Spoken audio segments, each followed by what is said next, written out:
ঘরে ইফতার করার মতো কিছুই নেই। একটা ছোট্ট ভুলে যা মালিকা হইল, কি কষ্টের জীবন। দেখি 1,00,000 রুপি।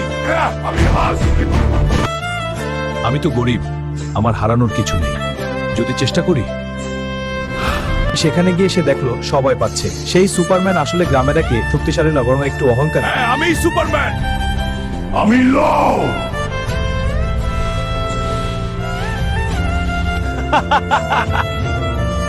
কিন্তু শক্তি শুধু শরীরে না, কষ্ট তাকে সাহস শিখিয়েছে। লড়াই শুরু হলো। প্রথম সুপার খুব দৌড় আবার উঠে গেল। সে মনে করলো তার মায়ের কথা, তার ঘরের কথা, ইফতারের খালি থালা। আপনাদের একটি লাইক আর একটি ফলোই আমার বড় শক্তি। সবাই চ্যানেলটি ফলো করুন না, আমারও শক্ত হইল। 1,00,000 রুপি নাও হাল।